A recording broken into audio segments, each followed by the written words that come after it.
सभी का स्वागत है Guruji world exam study platform में। This is Dheeraj Dwivedi from Guruji world. हर बहन हर भाई के परिवारों को मेरा जय हिंद, वंदे मातरम, आदाब, सत श्री अकाल, जय महाकाल, इंकलाब जिंदाबाद। स्वागत इसी तरीके से होता है हर समय आपका। आज हम इस वीडियो में पार्ट 1 में हम पार्ट 3 तक जाएंगे, शून्य से शिखर तक कर लेंगे। यानी तीसरा जो पार्ट लास्ट रहेगा वो भैया संविधान का तीसरा रहेगा, जिसमें आपको बहुत ज़्यादा कठिन क्वेश्चंस भी मिल जाएंगे।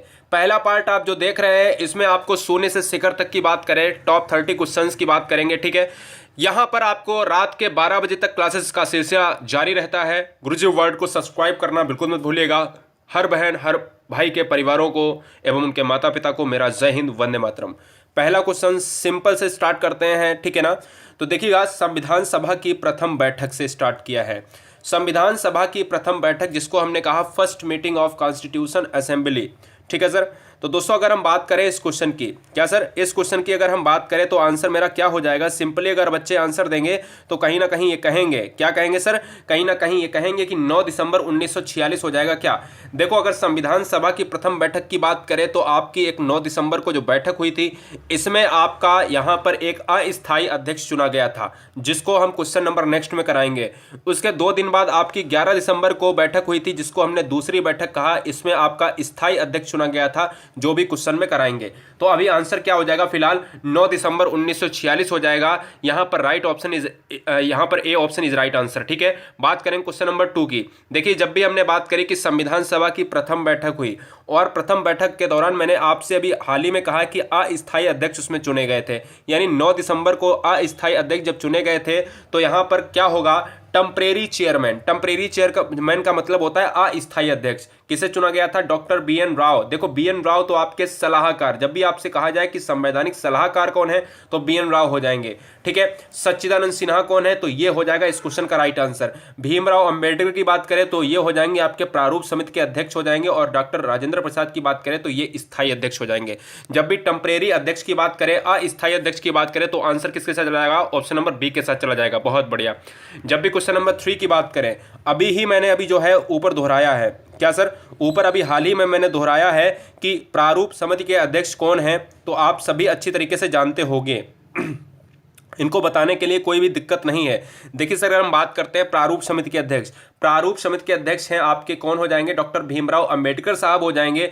और इनको जो है ड्राफ्टिंग कमेटी इंग्लिश में इसको कहा जाता है। साथ ही साथ इससे क्वेश्चन पूछा जाता है कि प्रारूप समिति में अध्यक्ष सदस्यों की संख्या कितनी थी, तो आपके total number of member drafting committee में हो जाएंगे 7। अगर भीमराव अंबेडकर साहब को छोड़ के अगर पूछे, तो अगर आपसे क्वेश्चन ऐसे पूछे कि भीमराव अंबेडकर के अलावा कितने सदस्य थे, तो आपके ऑप्शंस में 6 होंगे, तभी आंसर मारेंगे, ना कि 7, क्योंकि उस क्वेश्चन में लिखा होगा भीमराव अंबेडकर के अलावा, ठीक है। आंसर क्या हो जाएगा, यहां पर ऑप्शन नंबर डी हो जाएगा। बात करें क्वेश्चन नंबर नेक्स्ट की। अभी अस्थायी अध्यक्ष की बात कर रहा था सर, परमानेंट की बात कर रहा है अब, यानी अभी टेम्परेरी अध्यक्ष की बात कर रहा था। संविधान के टेम्परेरी अध्यक्ष कौन है, तो अभी देखिएगा क्वेश्चन में मैंने बताया था कि डॉक्टर सच्चिदानंद सिन्हा थे टेम्परेरी अध्यक्ष, जो आपकी 9 दिसंबर को बैठक हुई थी। लेकिन इसके 2 दिन बाद मैंने कहा 11 दिसंबर को तुरंत बैठक हुई, और इसको जो है 11 दिसंबर 1946 पूरी डेट थी। संविधान सभा के स्थायी अध्यक्ष को चुना गया, जिनको कहा गया हमारे साहब डॉक्टर राजेंद्र प्रसाद साहब को। ऑप्शन नंबर सी आपका राइट हो जाएगा। टेम्परेरी अस्थायी अध्यक्ष सच्चिदानंद सिन्हा हो जाएंगे। KM मुंशी संचालन समिति के अध्यक्ष हो जाएंगे, क्या जल्दी से बताएंगे, और डॉक्टर भीमराव अंबेडकर हो जाएंगे ड्राफ्टिंग कमेटी के यानी प्रारूप समिति के अध्यक्ष। ऑप्शन नंबर आपका क्या हो जाएगा, सी हो जाएगा। बेहतरीन साहब। क्वेश्चन नंबर 5, संविधान सभा के अंतरिम रूप से संविधान को कब पारित किया गया, इंडियन कॉन्स्टिट्यूशन एडॉप्टेड कर दिया गया। बोला गया कि संविधान को कब अंतिम रूप से संविधान को यहां पर पारित किया गया। अब देखो, यहां से क्वेश्चंस बनते हैं, बहुत सारे क्वेश्चंस बनते हैं। हर बहन हर भाई के कमेंट्स पर नजर है हमारी, और देखिएगा जितना भी आप पढ़ो उतना दिमाग लगाकर पढ़ो, जितनी देर पढ़ो मन लगाकर पढ़ो, और नहीं मन लग रहा हो तो बिल्कुल ज़बरदस्ती नहीं है, ठीक है ना साहब। तो ये अपने जीवन में उतार लीजिएगा, ठीक है। जितनी देर पढ़ो आप, उसके बीच में कोई डिस्टर्बेंस नहीं होना चाहिए।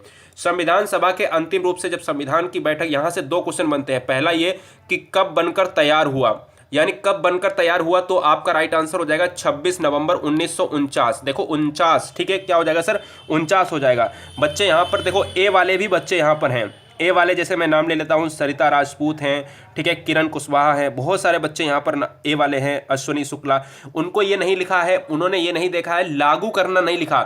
जब लागू करने की बात आती तो आपका ए ऑप्शन हो जाता, जब आपका पारित करने की बात आती तो आपका डी हो जाता है। तो फिलहाल क्या हो जाएगा सर, डी हो जाएगा। आंसर क्या हो जाएगा, ऑप्शन नंबर डी। जब भी क्वेश्चन में ये लिखा हो कि संविधान को कब अंतिम रूप से पारित किया गया, अंगीकृत किया गया, तो आपका 26 नवंबर 1949। ठीक है, अब बात करेंगे क्वेश्चन नंबर नेक्स्ट की। अब ये क्वेश्चन आप मारेंगे, अब ये क्वेश्चन आपका आंसर होगा। जैसे अगर हम बात करें भारतीय संविधान किस दिन पूर्णतः लागू हुआ, फुली कॉन्स्टिट्यूशन जो है इम्प्लीमेंटेड, ठीक है ना। अगर सर हम बात करें, देखो बच्चे यहाँ पर जितने भी बच्चे हैं यहाँ पर देखिए ए ऑप्शन मार रहे थे, नेहा मलिक भी ए मार रहे थे, ठीक है। अभी फिलहाल ये वाला आंसर बताओ। देखो यहां पर अगर हम बात करें सर, यहां पर अगर हम बात करें भारतीय संविधान किस दिन पूर्णतः लागू हुआ, जब भी हम बात करें यहां पर पूर्णतः, तो आप कह सकते हो कि एक वर्ड आया है लागू। जब लागू की बात आती है सर तो आप 1950 मारते हो, जब पारित की बात आती है या अंगीकृत करने की बात आती है तो 1949 मारते हो। मेरे भाई समझ रहे हैं ना चीजों को, बिल्कुल। अगर 1949 आएगा तो आप पारित मारेंगे, अगर आप लागू करने की बात आएगा तो भैया 1949 मारेंगे। 26 जनवरी वाला कहां पर है, ये है ऑप्शन नंबर डी हो जाएगा, ठीक है। ये 26 नवंबर लिखा है, ठीक है। तो आंसर क्या हो जाएगा सर, डी हो जाएगा। देखो अभी भी ए मार रहे हैं, लेकिन उन्होंने ये नहीं देखा है, नवंबर नहीं देखा है, ठीक है, जैसे हमने अभी यहां पर गलती की है। बहुत बढ़िया, बहुत बढ़िया। तो आंसर क्या हो जाएगा सर, ऑप्शन नंबर डी हो जाएगा। दोनों में यहां पर बड़ा ही सिंपल तरीके से कंपैरिजन करना सीखिएगा। सब्सक्राइब करना मत भूलें। हर बहन हर भाई मेरा संयुक्त परिवार है। जब भी हम बात करते हैं पारित करने की तो हम 1949 की बात करते हैं, जब भी हम लागू करने की बात करते हैं तो जनवरी 1950 की बात करते हैं, जब भी हम गणतंत्र की बात करते हैं तो दोस्तों गणतंत्र भी हमारा क्या हो जाएगा सर, गणतंत्र भी क्या हो जाएगा। सिंपल सी बात है, सिंपल सर बात कहेंगे कि आप क्या ऑप्शन नंबर सी पर जाएंगे। बिल्कुल, जब हम गणतंत्र दिवस मनाते हैं तो सिंपली हम जनवरी के महीने में मनाते हैं, जो तारीख होती है 26। सिंपल सी बात है ना। तो यहां पर कोई डाउट नहीं होना चाहिए। हर बहन हर भाई मुझे लिख के भेजे कि नो डाउट, क्लियर, यहां पर कोई डाउट नहीं होना चाहिए। तीनों में आपको मैंने कंपैरिजन करना सिखा दिया है। चलता हूं क्वेश्चन नंबर नेक्स्ट पर। क्वेश्चन नंबर 8 है आपका यहां पर कि भारतीय संविधान के किस भाग को उसकी आत्मा, इंडियन कॉन्स्टिट्यूशन, सोल कहा गया है। सोल मीन्स क्या होता है सर, आत्मा होता है, की संख्या दी गई है, बताएं सर। अनुराग कुमार आपका नाम ले लिया सर, क्या होगा नाम लेने से, आप सभी दिल में बसे हुए, टेंशन मत लिया करो, परेशान मत हुआ करो, है ना। भारतीय संविधान लय टूट जाती है कभी कभी, हम लास्ट में नाम लेते हैं ना। सभी को कमेंट्स में देखते रहते हैं, ये कोई दिक्कत नहीं होगी कि देखता नहीं हो, हर बच्चे का कमेंट देखता हूं कि कौन क्या कर रहा है। भारतीय संविधान के किस भाग को उसकी आत्मा कहा जाता है। तो यहां से दो क्वेश्चन बनेंगे। पहला क्वेश्चन ये कि क्वेश्चन में अगर आए भारतीय संविधान की आत्मा किसे कहा जाता है तो आपकी आप हो जाएगी क्या, प्रस्तावना हो जाएगी सर, ठीक है। और दूसरा क्वेश्चन ये आ जाए यहां पर भारतीय संविधान ना लिखकर आ जाए डॉक्टर भीमराव अंबेडकर ने किसको आत्मा कहा है, तो अनुच्छेद क्या हो जाएगा, अनुच्छेद 32 हो जाएगा, संवैधानिक उपचारों का अधिकार। जब भी संविधान उनके अनुसार कहा जाए, डॉक्टर भीमराव अंबेडकर साहब के अनुसार बोला जाए तो आपका अनुच्छेद 32 होगा आत्मा, जब संविधान के अनुसार बोला जाए तो प्रस्तावना होगा। तो आंसर क्या हो जाएगा सर, सी हो जाएगा। मेरे भाई ऑप्शन नंबर क्या हो जाएगा सर, सी हो जाएगा, कोई भी दिक्कत नहीं है। प्रस्तावना में क्या होता है, हम भारत के लोग, हम भारत के लोग, भाई सिंपल सी बात है, we the people of India से हर अमेरिका की भी प्रस्तावना, एक चीज और आप याद रखिएगा, अमेरिका यानी यूएसए की भी प्रस्तावना वहां से स्टार्ट होती है, हम अमेरिकी लोग, ठीक है। और भारत में क्या होता है, हम भारत के लोग। तो याद रखना है, भारत की परिभाषा अनुच्छेद 1 में दी गई है, यानी भारत क्या होगा, राज्यों का एक संघ होगा। क्या होगा सर, राज्यों का एक संघ होगा। यह भी अच्छी तरीके से आपको पता होना चाहिए। अब बात करेंगे यहां पर क्वेश्चन नंबर नेक्स्ट की। संविधान सभा ने राष्ट्रगान, बताएं सर। अगर सर हम बात करें इस क्वेश्चन का राइट आंसर क्या होगा सर, अगर हम बात करें इस क्वेश्चन का राइट आंसर क्या होगा, देखिएगा, संविधान सभा ने राष्ट्रगान को कब स्वीकार किया। इंडियाज नेशनल एंथम की बात कर रहे हैं। जब भी राष्ट्रगान की बात आती है तो क्या आप लगाते हो रविंद्रनाथ टैगोर की बात आती है क्या, बताओ, सिंपल सी बात है। अंगूर महिले, नाम आपका थोड़ा सा कठिन है लेकिन ले लिया, आप कहते हो नहीं लेते हैं, ठीक है। निर्मला शर्मा बिल्कुल ठीक है, क्लियर, दिक्कत नहीं है। बात करें सर यहाँ पर देखिएगा, राष्ट्रगान की बात आती है तो कहीं ना कहीं आप आमार सोनार बांग्ला बांग्लादेश के राष्ट्रगान की बात करते हो तो भी आपका टैगोर साहब की बात आती है। लेकिन अगर हम बंकिम चंद्र चटर्जी की बात करते हैं तो राष्ट्रगीत की बात आती है। लेकिन अगर हम बात करेंगे कि आपका क्या हो जाएगा यहाँ पर, संविधान सभा ने राष्ट्रगान कब जो है स्वीकार किया, तो आपका सिंपल आंसर हो जाएगा 24 जनवरी 1950। देखिएगा 22 जुलाई 1950 नहीं होगा, 22 जुलाई 1950 मेरे भाई नहीं होगा। जब भी हम 22 तारीख की बात करते हैं तो आपका झंडा होता है, और वो भी 1950 में नहीं होता है। जब भी हम झंडे की बात करते हैं तो वो 22 जुलाई तारीख होती है। हमें फुल डिटेल नीचे कमेंट करो कि हमारा राष्ट्रीय ध्वज कब अपनाया गया था। जब भी राष्ट्रगीत की बात करें, दोनों देखिएगा, राष्ट्रगीत अगर आ जाए, राष्ट्रगीत आ जाए, राष्ट्रगान आ जाए तो दोनों हमारी डेट क्या रहेंगी, सेम रहेंगी। लेकिन राष्ट्र ध्वज की आपकी डेट 22 जुलाई रहेगी, लेकिन उसका डेट आपको सन आपको कमेंट करना है। तो आंसर क्या हो जाएगा, ए हो जाएगा। भारतीय नागरिकों को प्राप्त मौलिक अधिकारों, मौलिक अधिकार कह लो, चाहे उनको फंडामेंटल राइट्स कह लो, चाहे मूल अधिकार कह लो, सिंपल सी बात है। यहां से 3-4 क्वेश्चंस बनेंगे। संदीप गुप्ता,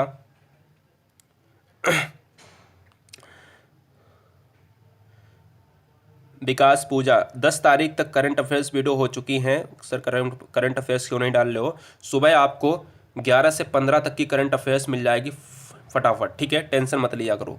यहाँ पर कोई भी चीज़ें नहीं होंगी। सुबह करंट अफेयर्स से लेकर रात के 12 बजे तक चीज़ें बिल्कुल क्लियर मिलेंगी। थोड़ा सा संभलने दीजिए अभी, है ना। भारतीय नागरिकों को, जब भी यहाँ से 2 क्वेश्चन बनेंगे, देखो 2 क्वेश्चन बनेंगे। जो क्वेश्चन बनता है आयोग द्वारा मैं वो भी बता देता हूँ आपको कैसे बनेगा। भारतीय नागरिकों को प्राप्त मूल अधिकारों की संख्या यहाँ पर कितनी है, यहाँ पर पूछा है। अगर मैं ये कह देता कि मूल संविधान में मूल अधिकारों की संख्या कितनी होती, तो दोस्तों हमारी सिंपल सी बात हो जाती, 7 हो जाती, ठीक है। अभी कितनी है सर? अभी 6 हो जाएगी। देखो मैंने आपसे कहा मूल संविधान में अगर मौलिक अधिकार पूछता, फंडामेंटल राइट पूछता, तो आप 7 मारते, यानी ये मारते सी। लेकिन अगर कह रहा है कि अभी कितनी है, वर्तमान में है पूछ रहा है, तो अभी राइट आंसर क्या हो जाएगा, ऑप्शन नंबर बी हो जाएगा।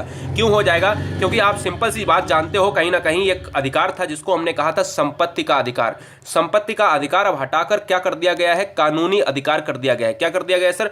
कानूनी अधिकार कर दिया गया है, ठीक है। तो आंसर क्या हो जाएगा, ऑप्शन नंबर 6 यहां पर बी हो जाएगा, 6 हो जाएगा, क्योंकि कम हो चुका है। अब बात आई है संपत्ति के अधिकार की। वर्षा जी नाम ले लिया है, परेशान मत हो, ठीक है। अगर सर हम बात करते हैं संपत्ति के अधिकार, राइट टू प्रॉपर्टी को किस संविधान संशोधन, भाई हटाया गया होगा किसी भी अधिकार को, तो उसमें क्या होता है कि संविधान में एक संशोधन करना पड़ता है। अगर मैं आपसे एक क्वेश्चन पूछ दूं कि संविधान का संशोधन किस अनुच्छेद के तहत है, तो आप कहते हो कहीं ना कहीं 368 के तहत है। जल्दी से बताओ कमेंट करके। और अगर मैं ये कह दूं आपसे कि अनुच्छेद, चलो ठीक है संविधान संशोधन की बात कर लेते हैं, तो संविधान संशोधन प्रक्रिया कहां से ली गई है, तो ये संविधान संशोधन प्रक्रिया हमारे दक्षिण अफ्रीका देश से ली गई है भारत के संविधान में। ये भी अच्छी तरीके से आप रखिएगा, ठीक है। अब हम बात करते हैं, दिव्या सरस्वत आ जाएगी, टेंशन मत लीजिएगा, है ना। अकेला बंदा हूँ, परेशान क्यों यार, है ना, टेंशन मत लीजिएगा, सारी चीज़ें होंगी, क्लियर होने दो, एक बार लय लगने दो।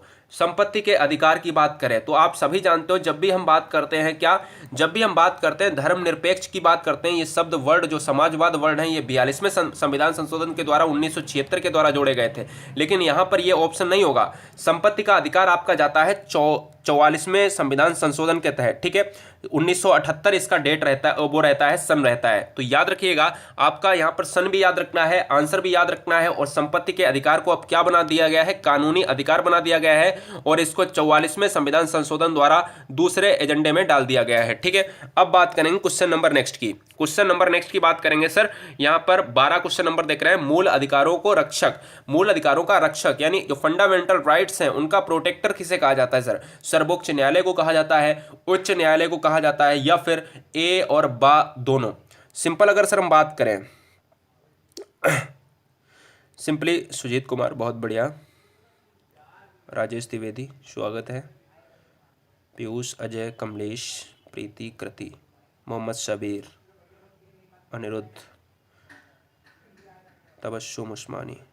सर अगर हम बात करें मूल अधिकार, अगर फंडामेंटल राइट्स की बात करें, मैं बार बार आपको बता रहा हूं कि इस टाइम अगर बात करें, पहले आपके संविधान में 7 थे, वर्तमान में अभी 6 हो चुके हैं।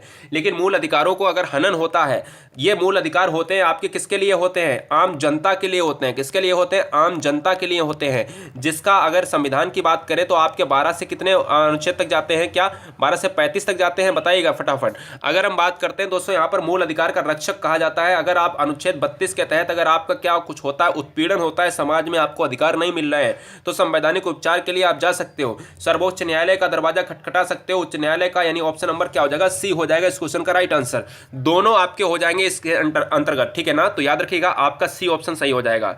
किस अनुच्छेद के द्वारा 6 से 14 वर्ष तक के बच्चों को शिक्षा का अधिकार, राइट टू एजुकेशन, अधिकार माना गया है? मेरे भाई, जब भी हम शिक्षा के अधिकार की बात करते हैं तो हमेशा ये ईवीएस यानी पर्यावरण में भी क्वेश्चंस रहता है, और आप याद रखिएगा ये मनोविज्ञान का भी क्वेश्चंस रहता है। 6 से 14 वर्ष के बच्चों को जब हमने शिक्षा की बात करी तो हमने कहीं ना कहीं ये मूल कर्तव्य में भी इसको पढ़ा, ठीक है, और कहीं ना कहीं ये मैंने उसको लास्ट में जोड़ा, ठीक है, यानी हमने नहीं जोड़ा, हमारे संविधानकर्ताओं ने जोड़ा। संविधानकर्ता का मतलब है संशोधन के रूप में जोड़ा गया, और संविधान संशोधन जो होता है वो दक्षिण अफ्रीका से लिया गया है, एक प्रक्रिया है, आप सभी जानते हो। कोई भी चीज़ जोड़ी जाएगी, कोई चीज़ हटाई जाएगी, वो प्रक्रिया के तहत हटाई जाएगी, ठीक है।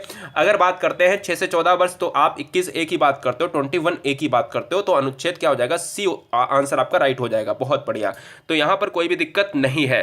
अब बात करेंगे क्वेश्चन नंबर 14। जब भी मैं बात करता हूँ कि यहाँ पर फंडामेंटल राइट्स, जो फंडामेंटल राइट्स होते हैं वो आपके होते हैं नागरिकों के लिए, आम जनता के लिए, उनको आप लड़ झगड़ के ले सकते हो, सर्वोच्च न्यायालय से या उच्च न्यायालय से ले सकते हो। लेकिन लोक कल्याणकारी राज्य की जो अवधारणा है, वेलफेयर स्टेट इन इंडिया, ये संविधान में एक वर्ड है जो जिसको सूचित किया जाता है, जिसको उद्धृत किया जाता है, वेलफेयर स्टेट इन इंडिया, यानी आप कह सकते हो राज्य के नीति निदेशक तत्व। सिंपल सी बात है, जब भी स्टेट वर्ड आए, जब भी लोक कल्याणकारी राज्य आए, तो यहां पर क्या बात होती है, जब भी लोक कल्याणकारी राज्य की बात आई, यानी अगर राज्य चाहेगा, जो राज्य चाहेगा वो नागरिकों को दे भी सकता है और नहीं दे सकता है। इस पे नागरिकों को या आम जनता पर यहाँ पर कोई भी पाबंदी नहीं, यानी आम जनता चाहती है कि ये चीज़ मुझे मिलनी चाहिए तो आपको नहीं मिलेगी। यानी अगर राज्य चाहेगा तो ही आपके लिए स्कीम लागू की जाएगी या फिर नहीं की जाएगी, वो राज्य के ऊपर निर्भर होगा। आप सभी जानते हो नीति निदेशक तत्व जो होते हैं भारत के संविधान में आयरलैंड से लिए गए हैं, ठीक है। केवल डिपेंड करता है, राज्य के नीति निदेशक तत्व जो होते हैं वो राज्य के लिए होते हैं, ये कभी भी आप वैध नहीं होते हैं, यानी इनको आप कभी भी इनको न्यायालय में आप चुनौती नहीं दे सकते। दूसरी चीज, ये नीति निदेशक तत्व तो आयरलैंड से लिए गए हैं, जिनका आप संविधान में 36 to 51 के तहत आप देखते हो कि इनका वर्चस्व स्थापित है संविधान के अनुच्छेदों में, ठीक है। मूल कर्तव्य की बात करते हैं तो आप कहते हो अभी वर्तमान में 11 हैं, और इनकी बात करते हो तो आप कहते हो वर्तमान में 6 हैं। तो अभी आंसर क्या हो जाएगा, फिलहाल आंसर हो जाएगा बी हो जाएगा। बात करें क्वेश्चन नंबर नेक्स्ट की, संविधान का अनुच्छेद 40 आर्टिकल 40 राज्य को निर्देश देता है। अभी आर्टिकल 40 राज्य को निर्देश क्या देगा भाई, आर्टिकल 40 राज्य को निर्देश ये देगा कि कहीं ना कहीं ये नीति निदेशक तत्व के बारे में बात कर रहा है। मैंने ये कहा है कि 36 to 51 में नीति निदेशक तत्व होते हैं, तो 36 से 51 के बीच में क्या 40 आ रहा है? आप कहोगे सर बिल्कुल आ रहा है 40। तो ये क्या हुए, ये राज्य के लिए हुए, लोक कल्याणकारी राज्य की बात कर रहे हैं, ठीक है ना। तो कहीं ना कहीं आप ये कह सकते हो कि इसमें क्या होगा, समान कार्य के लिए समान वेतन निर्धारित करें, ऐसा कुछ नहीं किया गया है। पर्यावरण की रक्षा करें, ऐसा भी कुछ नहीं है। लेकिन आप 40 अनुच्छेद को बहुत अच्छी तरीके से फिट कर लेना दिमाग में, ये कई बार एग्जाम में पूछा जाता है। अनुच्छेद 40 जो ग्राम पंचायतों की संगठन के बारे में बात करता है, ठीक है। आंसर क्या हो जाएगा sir, C option is right answer हो जाएगा, क्योंकि ग्राम पंचायत ग्रामीण इलाके से क्वेश्चंस बहुत आपके एग्जाम पेपर में आते हैं, ठीक है। आंसर क्या हो जाएगा, फिलहाल C option is right answer हो जाएगा, ग्राम पंचायतों का संगठन। बात करें क्वेश्चन नंबर 16, बहुत बढ़िया सर, माधुरी, तरुण, संदीप, रीना, पूजा। देखो बहुत सारे बच्चे कहते हैं सर आप यहाँ पर ज़्यादा डिटेल मत बताया करो, आप ज़्यादा बोला करते हो। तो यार चीज़ें बिल्कुल, भाई नया बंदा हूँ, खून गर्म है, वक्त के साथ साथ आवाज़ ढल जाएगी और सब कुछ ख़त्म हो जाएगा, ठीक है। तो टेंशन मत लो, जितना अच्छा लग रहा हो तो आप लाइक कर देना, अगर बोरियस लग रहा हो तो अनलाइक कर देना, ठीक है। पढ़ाने का तरीका आप लोगों के हिसाब से ही चलता है और चीज़ें बिल्कुल मेरे हिसाब से चलेंगी, ठीक है। मेरे हिसाब से चलने का मतलब है, जो आप कहते हो कि सर ये क्लास चाहिए, करंट अफेयर चाहिए, तो भाई उनको रात में एनालिसिस करता हूँ कि आपके कमेंट्स देखता हूँ, उन्हीं के हिसाब से तो क्लासेस आती हैं। सिंपल सी बात है, आपके हिसाब से क्लास चल रही है, ठीक है। लेकिन पढ़ाने का तरीका तो भाई मेरा ही रहेगा, सिंपल सी बात है। अगर उसको भी हम आपके तरीके में ढालेंगे तो कहीं ना कहीं चीज़ें बिल्कुल गलत हो जाएंगी। संविधान के मूल कर्तव्य, फंडामेंटल ड्यूटीज़ की बात कर रहा है, मूल कर्तव्य की बात कर रहा है। सर मूल कर्तव्य की बात आती है, आप सोवियत संघ ऑप्शन देखेंगे पहले क्या है, नहीं है। लेकिन आप क्या रूस देखते हैं तो आप कहते हो है, बिल्कुल है सर। अगर हम मूल कर्तव्य की बात करते हैं तो आप कहते हो कि मूल संविधान में मूल कर्तव्य यानी फंडामेंटल ड्यूटीज़ कितनी थे, आप कहते हो 10 थे। लेकिन अगर संविधान में वर्तमान में पूछे तो अभी कितने हैं फिलहाल, अभी कहते हो आप 11 हैं, ठीक है। सिंपल सी बात है, अभी आप 11 हैं, ठीक है। हाँ मेरा नेट सही है, मेरा नेट सही है, ठीक है, आपका नेट खराब है। नेट सही है, एक बार हाथ कर दीजिएगा। नेट सही है या नहीं? बच्चे डिस्टर्ब कर रहे हैं बीच में। देखिएगा, संविधान में मूल कर्तव्य आपके रसियन से लिए गए हैं और आपके राज्य के नीति निर्देशक तत्व लिए गए हैं आयरलैंड के संविधान से। अगर हम बात करते हैं यूएसए की, तो यूएसए से लिए गए हैं मौलिक अधिकार, फंडामेंटल राइट्स की बात करते हैं, ठीक है। आंसर क्या हो जाएगा? फिलहाल ऑप्शन नंबर ए हो जाएगा। संविधान में मूल कर्तव्य, जब भी हम मूल कर्तव्य की बात करते हैं सर, मूल कर्तव्य की सर बात करते हैं। वेरी नाइस, वेरी नाइस, बहुत बढ़िया। सीनू यादव स्वागत है। देखिएगा, अगर हम बात करते हैं सर यहाँ पर सिंपल सी बात करते हैं, संविधान में मूल कर्तव्यों की कुल संख्या कितनी है? मैंने कहा आपसे है की बात कर रहा है, तो है की बात करने के लिए आपको 11 लगानी चाहिए। कितनी थी की बात करें, अगर मूल संविधान की अगर बात करता है तो आप क्या लगाते हैं? Option number A. जब भी आप लगाएंगे क्या, जब भी आप वर्तमान में क्वेश्चन पूछेगा तो आप लगाएंगे 11, जब भी आप मूल संविधान के क्वेश्चन की बात करें तो आप 10 लगाएंगे। जब भी आप फंडामेंटल राइट्स यानी मौलिक अधिकार की बात करें तो मूल संविधान में 7, और अगर अभी वर्तमान में तो 6, ठीक है। संपत्ति का अधिकार हट गया था। ऑप्शन नंबर क्या हो जाएगा? बी हो जाएगा। बात करें क्वेश्चन नंबर नेक्स्ट की 18, संविधान में मूल कर्तव्यों को किस समिति अनुशंसा के आधार पर शामिल किया गया था? बहुत बढ़िया क्वेश्चन है, बेहतरीन सर क्वेश्चन है। देखिए, अगर हम बात करें सर इस क्वेश्चन की, देखिए अगर हर बहन हर भाई के परिवारों को जय हिंद, वंदे मातरम। अगर आप पहली बार विजिट करें हैं इस वीडियो पर, तो भाई सिंपल सी बात है कि सब्सक्राइब जरूर कर लेना, ठीक है। और गुरुजी वर्ल्ड के टेलीग्राम से जुड़ जाना, और टेलीग्राम से जुड़ने से पहले ये देख लेना कि ग्रीन कलर का लोगो है या नहीं। हजारों बच्चे, 50,000 बच्चे जुड़े हुए हैं। संविधान में मूल कर्तव्य, जब ये मूल कर्तव्य की बात करते हैं तो आप कहते हो रूस के संविधान से लिए गए हैं, और 11 इनकी संख्या है वर्तमान में। संविधान में जो आपकी समिति थी वो थी स्वर्ण सिंह समिति, ठीक है। स्वर्ण सिंह समिति के आधार पर इनको जोड़ा गया था। तो आंसर क्या हो जाएगा सर? ऑप्शन नंबर सी हो जाएगा। इनको ही यहां से मूल कर्तव्य फंडामेंटल ड्यूटीज में रिलेट करते हैं, ठीक है। सब्सक्राइब करना बिल्कुल मत भूलेगा, और वीडियो को लाइक और अनलाइक का, भैया अनलाइक का सिलसिला जारी है, यानी बढ़ता जा रहा है। क्या बात है भाई, बता दिया करो। सिंपल सी बात है कि आप क्या इसमें अच्छा नहीं लग रहा है, फिर अनलाइक कर दिया करो, मुझे कोई दिक्कत नहीं होगी सर। भारतीय संघ की शक्ति, देखो यहां पर बहुत इंपॉर्टेंट पॉइंट है, executive power of the union किसमें निहित है? भारतीय संघ की शक्ति किसमें निहित होती है? संसद, प्रधानमंत्री, राष्ट्रपति या फिर मंत्रिमंडल? भाई साहब, इससे 2 क्वेश्चन आते हैं मेरे भाई। क्या? एक तो आंसर अभी सी ऑप्शन बच्चे लगा देंगे, बिल्कुल आपका सही हो जाएगा। जब भी आपसे कहे संघ की शक्ति किसमें निहित है तो आप कहेंगे राष्ट्रपति में। जब भी आपसे कहे मंत्रिपरिषद पे इसकी शक्ति, मंत्रिपरिषद के आधार पर की बात आए, जब भी मंत्रिपरिषद वर्ड आए तो आप प्रधानमंत्री लगाएंगे। जब भी संघ की बात आए तो आप राष्ट्रपति लगाएंगे। तो अभी फिलहाल क्या आया सर? संघ की बात आई है, तो आंसर क्या हो जाएगा? अभी सी हो जाएगा। और राष्ट्रपति की अगर हम बात करते हैं तो राष्ट्रपति आप सभी जानते हो तीनों सेनाओं का सेनापति होता है। और राष्ट्रपति की अगर बात करते हैं, अनुच्छेद 52 में यह कहा गया है कि भारतीय संविधान में एक राष्ट्रपति होगा, ठीक है। और भारत के संविधान में राष्ट्रपति तो होगा, लेकिन संसद भी किससे बनेगी? संसद भी हमारी जो निर्माण होगी, यानी संसद भी जो निर्माण होगी वो राष्ट्रपति के बिना निर्माण नहीं हो सकती है। लोकसभा प्लस राज्यसभा प्लस जो है राष्ट्रपति प्रेसिडेंट, ठीक है। तो यहां पर संसद भी आपका राष्ट्रपति होना बहुत जरूरी है। राष्ट्रपति जब भी निर्वाचित होता है, भाई निर्वाचित होता है मुझे पता है, लेकिन ये बताओ राष्ट्रपति जब भी निर्वाचित होता है तो भाई कौन मंडल होता है उसमें शामिल? कौन मंडल होता है शामिल? तो सिंपल बात, अगर मैं देखूं कि संसद के दोनों सदनों के संसद तथा राज्यों की विधानसभाओं के निर्वाचित सदस्य, बी ऑप्शन है। संसद के दोनों सदनों के निर्वाचित सदस्य एवं राज्यों की विधानसभा एवं विधान परिषद के निर्वाचित सदस्य, संसद के दोनों सदनों के निर्वाचित सदस्य एवं राज्यों की विधानसभा के निर्वाचित सदस्य, संसद के दोनों सदनों के निर्वाचित सदस्य। तो सिंपल सी बात है मेरे भाई, विधान परिषद की कोई बात नहीं होती राष्ट्रपति के निर्वाचक मंडल में, ठीक है। आंसर क्या हो जाएगा? आंसर हो जाएगा आपका सी ऑप्शन। आंसर क्या हो जाएगा? आपका सी ऑप्शन हो जाएगा, ठीक है। सी ऑप्शन हो जाएगा, संसद के दोनों सदनों के निर्वाचित सदस्य एवं राज्यों की विधानसभाओं के निर्वाचित सदस्य, ठीक है। तो क्या हो जाएगा? Option number C. तो विधान परिषद की बात ना आकर विधानसभा की बात आएगी, लेकिन एक वर्ड होगा निर्वाचित, दोनों में निर्वाचित होना चाहिए, वही आंसर आपका लगेगा जिसमें राष्ट्रपति निर्वाचक मंडल में शामिल होगा। बात करेंगे राष्ट्रपति के कार्यकाल की बात, अवधि की बात। जब भी हम राष्ट्रपति के अवधि की बात करते हैं तो क्या 3 वर्ष लगाते हैं, 5 वर्ष लगाते हैं या 6 वर्ष लगाते हैं? सिंपल सी अगर हम बात करें कि राष्ट्रपति का जो कार्यकाल होता है वो सिंपल सी बात भाई 5 वर्ष होता है, तो आंसर भी किसके साथ चला जाएगा? ऑप्शन नंबर बी के साथ चला जाएगा। क्या हो जाएगा सर? ऑप्शन नंबर बी के साथ चला जाएगा, ठीक है। बहुत बढ़िया। अब देखिएगा क्वेश्चन नंबर 22 की बात करते हैं। राष्ट्रपति पद के चुनाव के लिए कौन सी विधि election method of president of India अपनाई जाती है? यहाँ पर अगर हम बात करें सर इस क्वेश्चन की, देखिएगा अगर हम बात करते हैं राष्ट्रपति पद के लिए, हमने कहा कि संसद के दोनों सदनों के निर्वाचित सदस्य होते हैं और विधानसभाओं के निर्वाचित सदस्य होते हैं, उनके चुनाव में भाग लेते हैं। लेकिन राष्ट्रपति पद के चुनाव के लिए तो भाग तो ले लिया, अब उसमें पद्धति कौन है? Election method of president of India.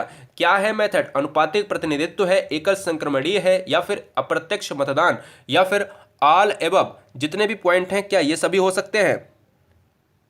क्या हुआ रानी जादौन, परेशान मत होइएगा, ठीक है।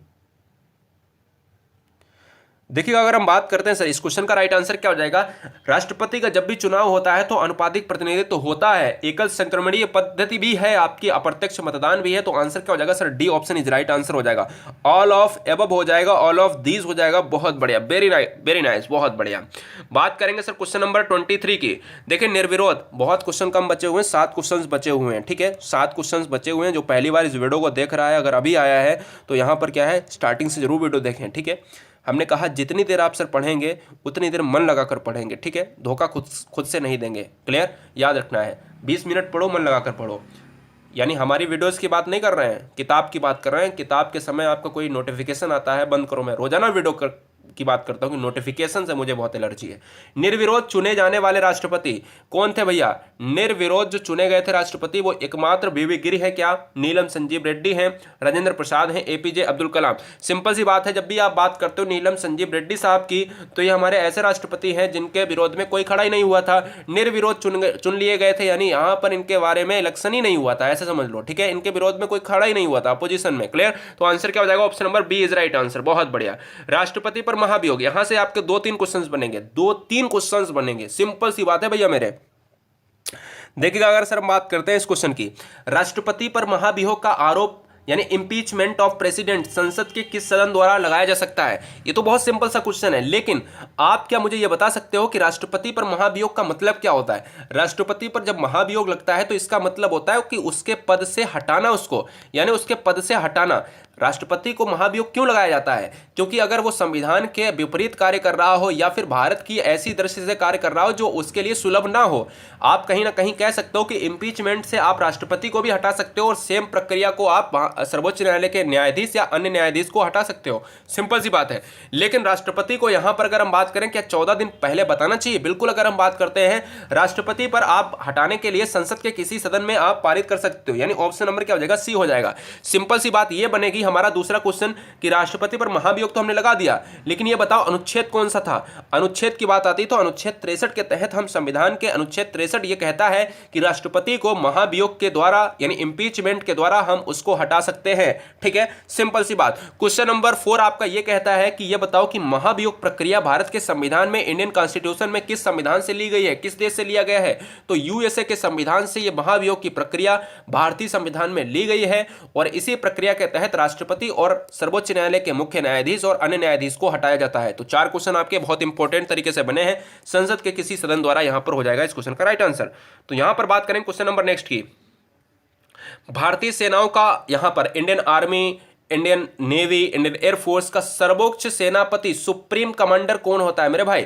अगर हम सुप्रीम कमांडर की बात करते हैं सर, सुप्रीम कमांडर की बात करते हैं तो सिंपल सी अगर हम बात करें तो राष्ट्रपति होगा, सिंपल सी भाई बात करेंगे, और राष्ट्रपति होगा। राष्ट्रपति के पास बहुत सारी शक्तियां भी होती है, जैसे आपातकालीन शक्तियों की बात करते हैं तो 352 की बात आती है, 304 जोड़ दो 56 की बात होती है, फिर जोड़ दो 4 इसमें 360 की बात होती है, ठीक है। 352 में राष्ट्रीय आपात की बात आती है, 356 में राष्ट्रपति शासन की बात आती है, राष्ट्रीय आपात में किसी देश में बाहर से आक्रमण की बात आती है, 356 में राष्ट्रपति शासन मतलब किसी राज्य का आपका संवैधानिक तंत्र विफल हो गया है, राज्यपाल लगा देता है राष्ट्रपति की सहमति से। 360 में क्या होता है? 360 में आपका वित्तीय आपात होता है, आर्थिक संकट पड़ जाता है। राष्ट्रपति शासन और आपका राष्ट्रीय आपात तो लगा है, लेकिन अभी तक वित्तीय आपात एक बार भी भारत के संविधान में और भारतीय परंपरा में अभी नहीं लगा है। तो अभी आपसे पूछा जाए वित्तीय आपात कितनी बार लगाया है, तो आंसर ऐसा मारना है जहां पर ऑप्शन में दिया हो अभी एक बार भी नहीं लगा है, ठीक है। तो फिलहाल अभी आंसर क्या हो जाएगा? आंसर हो जाएगा A option is right answer हो जाएगा, राष्ट्रपति हो जाएगा। तो सारी चीजें राष्ट्रपति के बारे में बता रहा हूं, और मैंने आपको यह भी ऊपर बताया था अनुच्छेद 52 ये कहता है कि भारत के संविधान में अनुच्छेद 52 के तहत एक राष्ट्रपति होगा। भारतीय संविधान के अनुसार संघ की कार्यपालिका शक्ति executive power of the union किसमें निहित है? राष्ट्रपति, प्रधानमंत्री, मंत्रिमंडल या फिर ऑल एबव? बहुत बढ़िया सर,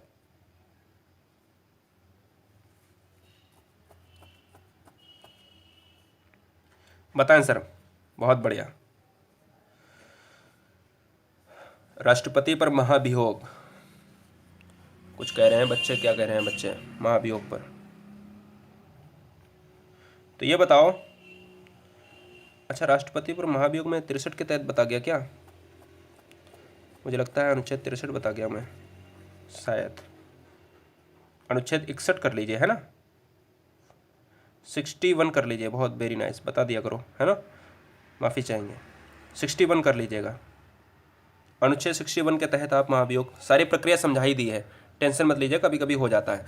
भारतीय संविधान के अनुसार संघ की कार्यपालिका शक्ति, देखो जब भी मैंने कहा संघ की बात आए तो सिंपल सी बात है, आप राष्ट्रपति मारेंगे। क्या संघ की बात आए तो आप राष्ट्रपति मारेंगे, तो आप क्या हो जाएगा, ऑप्शन नंबर ए हो जाएगा। हाँ, जो बच्चे यहाँ पर 63 यहाँ पर मैंने करा दिया था महाभियोग की प्रक्रिया, उसको आप 61 कर लीजिए, है ना, 61 ही था ना, हाँ 61 था, ठीक है, 61 कर लीजिएगा। और 62 में ये कहा गया था कि 5 वर्ष तक राष्ट्रपति रहेगा, ठीक है, ये कर लीजिएगा। बहुत बढ़िया, वेरी नाइस।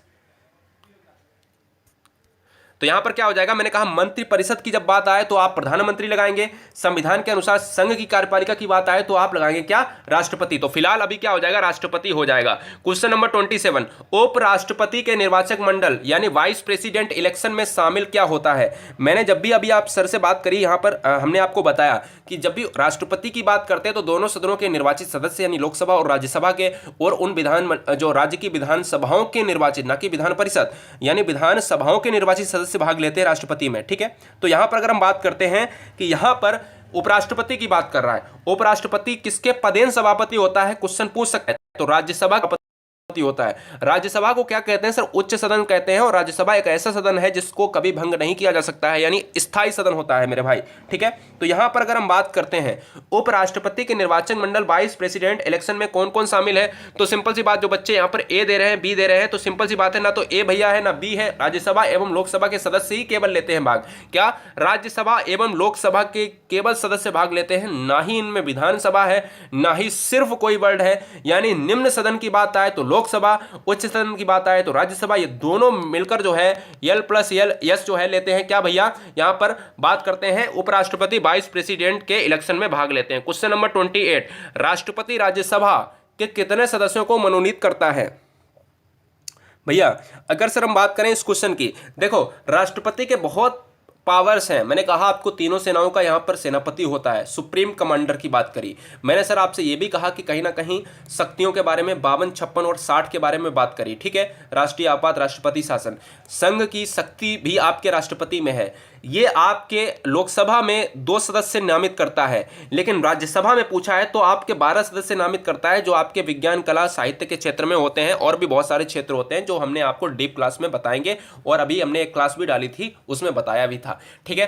तो राष्ट्रपति राज्यसभा में 12 सदस्य नियुक्त करता है। अभी वर्तमान में राज्यसभा में 245 हैं, मैक्सिमम कितने सदस्य हो सकते हैं, 250 हो सकते हैं। इसके साथ ही साथ आपको याद रखना है राज्यसभा एक उच्च सदन है और आपको कभी भी भंग नहीं कर सकता, यानी ये कभी भी भंग नहीं होता है। मेंबर नॉमिनेट कितने करता है, 12 करता है। और अगर हम बात करें लोकसभा में कितने करता है, 2 करता है। ये कैसे होते हैं, ये आपके होते हैं आंग्ल भारतीय, आंग्ल समुदाय के करते हैं। तो याद रखना है विज्ञान, कला, साहित्य राज्यसभा से, आंग्ल भारतीय समुदाय के आपके लोकसभा से, ठीक है सर। अगर हम बात करें question number 29, second last question, हर बहन हर भाई से विनम्र निवेदन करना चाहूंगा, अगर आप पहली बार विजिट करे हैं यही अंदाज रहेगा समझाने का और चीज़ें बिल्कुल आपके सामने हैं। दूसरी चीज़, अगर अभी तक सब्सक्राइब नहीं किया है चैनल को सब्सक्राइब कर लें।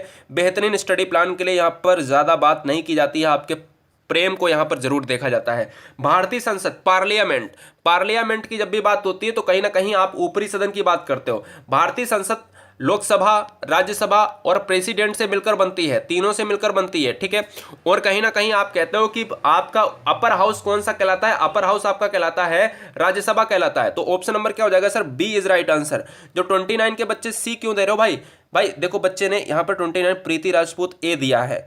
अब क्या आपको बताऊं प्रीति जी, आप सिंपल सी बात ये बताओ, ऊपरी सदन की बात कर रहे हैं, अच्छा ऊपरी सदन की बात कर रहे हैं, तो यार ये बताओ ऊपरी सदन में क्या होगा, ऊपरी सदन में क्या होगा, तो भाई राज्यसभा ही तो हो जाएगा, सिंपल सी बात है। ये बच्चे यहां पर ए क्यों लगा रहे हैं, अवधेश यादव बॉय, सब क्या भैया हो रहा है, सिंपल सी बात है भाई मेरे। हमने कहा आपसे कि भारतीय संसद में जो पार्लियामेंट के अपर सदन की बात करें, बार बार उच्च सदन की बात कर रहा हूं, अपर हाउस। उच्च को मैं तो अपर ही तो बोलूंगा इंग्लिश में, उच्च सदन को अपर ही तो बोलूंगा, अपर को मैं तो यही बोलूंगा कि ये कभी भंग नहीं हो सकती। भाई सिंपल सी बात है, जो आपका अनुच्छेद 80 कहता है, अनुच्छेद 80 सिंपल सी बात है वही तो कहेगा। तो आप क्यों मेरे भाई नहीं मान रहे हो? यहां पर जब भी अपर बोले, लोअर बोले तो आप लोकसभा मारेंगे, लेकिन अपर बोलेगा तो उसको हम राज्यसभा मारेंगे कि नहीं मारेंगे? सिंपल सी बात है ना? तो आंसर क्या हो जाएगा? आंसर हो जाएगा आपका बी ऑप्शन हो जाएगा। ठीक है, बात करेंगे 30 क्वेश्चन, 30 यहां पर लास्ट क्वेश्चन की बात करेंगे। प्रधानमंत्री की नियुक्ति, पीएम्स अपॉइंटमेंट कौन करता है? अगर आप कोई भी पहली बार विजिट करे हैं, लास्ट बार और सर कह रहा हूं, तो कोई चीज़ें बिल्कुल आपके यहाँ पर फलस्वरूप होती हैं। हर बहन हर भाई के परिवारों को एवं उनके माता पिता को जय हिंद, वंदे मातरम। ठीक है, चैनल को सब्सक्राइब जरूर कर लीजिएगा, क्योंकि आगामी नोटिफिकेशन आपको टेलीग्राम पर मिल जाता है। ठीक है, प्रधानमंत्री की नियुक्ति, पीएम्स की नियुक्ति जो होती है, अपॉइंटमेंट करता है भैया राष्ट्रपति करता है। ठीक है, आंसर क्या हो जाएगा सर? ऑप्शन नंबर हिसाब से क्या है? राष्ट्रपति हो जाएगा। ठीक है, आंसर क्या हो जाएगा सर? ऑप्शन नंबर ए हो जाएगा। ठीक है, बहुत बढ़िया। जी हाँ, तो अभी जितने भी बच्चे हैं यहाँ पर, कोई भी दिक्कत है, कितना देखिए समय नहीं लगता है लोगों को। मैंने देखा है, देखिए टीचर सभी बेस्ट हैं आपकी यूट्यूब पर, 10 क्वेश्चंस करा रहे हैं और 10 क्वेश्चंस को कराने में आपके 30 से 40 मिनट ले रहे हैं टाइम। और यहां पर सर ये देखो, ये तो बहुत ज्यादा समय ले लिया इस क्वेश्चन की वीडियोस में, और पूरा डिटेल। सर मेरा मकसद आप सभी जानते हो, आप मेरे परिवार के सदस्य हैं, फैमिली मेंबर हैं, आप सभी से क्या छुपाना कि पूरा यहां पर डिस्क्राइब भी करना होता है। ठीक है, चीजें बिल्कुल क्लियर हैं आपके सामने, बिल्कुल खुला हुआ है, कहीं कुछ भी छुपा नहीं है गुरुजी वर्ल्ड का। ठीक है, तो याद रखना मेरे भाई, तो हर चीज आपके सामने है कि 30 क्वेश्चंस हो, चाहे 60 क्वेश्चंस हो, 40 क्वेश्चंस हो। आज सबसे कम क्वेश्चंस लिए हैं 30 क्वेश्चंस, मिनिमम आप 40 क्वेश्चंस करते हो वीडियोस में, और आप 40 क्वेश्चन हम रोज कराते हैं, आप 25 से 30 मिनट में कर लेते हो। ठीक है, ये आप वीडियोस का क्राइटेरिया है, सभी जानते हो। हर बहन हर भाई के कमेंट्स बॉक्स में मैं प्यार भेज रहा हूँ, सभी के मैं नाम ले लेता हूँ। चैनल पर अगर भैया आप नए आए हैं, हर चैनल पर बंदा मेरा परिवार है। ठीक है, गौरव हैं, अनिरुद्ध हैं, सुनील कुमार हैं, अतुल वेदी, रश्मि, बहुत बढ़िया, भीमराज, मीना, माधुरी, शारिका, अवनी त्यागी, अंजलि शर्मा, रेशमा, विकास, बहुत बढ़िया सर। किसी बहन किसी भाई का नाम नहीं ले पाता हूँ तो गुस्सा हो जाते हैं, मुझे लगता है वही अनलाइक कर देते हैं। ऐसी बात नहीं है मेरे भाई, तुम यार तुम लोग सब दिल से हो। ठीक है, अनुराधा, अश्वनी, विकास, संगीता, योगिता, सुनील, अनीता, प्रांशु दुबे, बहुत बढ़िया, गिरिराज, सुमित यादव, चंद्र अहिरवार, एकता, बिल्कुल बिल्कुल बिल्कुल, रावेंद्र, रवि कुमार। वैकेंसीज का टेंशन मत लो मेरे भाई, लगे रहो, जैसे मैं लगा हूँ वैसे आप भी लगे रहो, कोई दिक्कत ही नहीं है आपसे, है ना? तो चैनल को सब्सक्राइब करना बिल्कुल भूलिएगा आप सभी।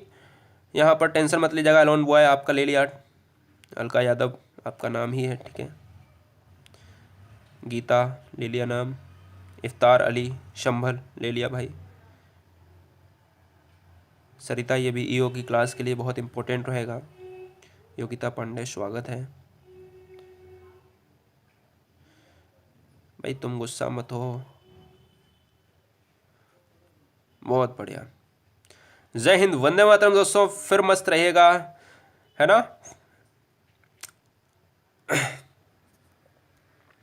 आदाब, सत श्री अकाल, जय महाकाल, इंकलाब, जिंदाबाद।